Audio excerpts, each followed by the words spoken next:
ఇంకొక పక్కన ఇది వైఎస్ఆర్ వీడు ఆయన ఫోటోలు సర్వే చేసి సర్వే రాళ్ల పైన ఆయన బొమ్మ వేసుకోవాలని మళ్ళా పేరు వేసుకున్నాడు. ఆ బొమ్మ వేసుకుంటే కొంతమంది సజెస్ట్ చేశారని, ఇది నవ్వులాట కాదు, సజెస్ట్ చేశారని.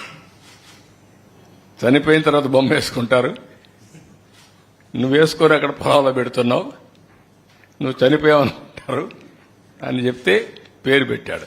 ఈ పేర్లు చూడండి మరి.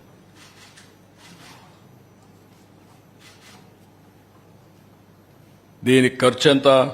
దగ్గర దగ్గర 640 కోట్లు. గ్రనేట్ కావాలి దీనికి.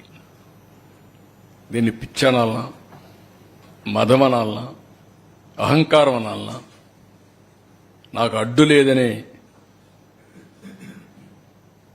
విధానమా? ఎవరైనా ప్రజాస్వామ్య దేశంలో ఇవన్నీ యాక్సెప్ట్ చేస్తారా అని నేను అడుగుతున్నా. ఏం మన రాజులమా? మనకిచ్చింది ఒక ట్రస్టీగా 5 సంవత్సరాలు పరిపాలించమని, ప్రజాధనానికి ప్రజల ఆస్తులకి రక్షణగా ఉండమని మనకు అధికారం ఇచ్చారు తప్ప పెత్తందారీ వ్యవస్థలో ఇష్టప్రకారం చేసి 640 కోట్ల రూపాయలు తగలబెట్టే పరిస్థితికి వచ్చారు. ఇంకా కలర్స్ అయితే చాలా ఉన్నాయి, అవి కూడా పెట్టాల్సింది ఇప్పుడు కాదు, నెక్స్ట్ టైం అవన్నీ వస్తాయి. నెక్స్ట్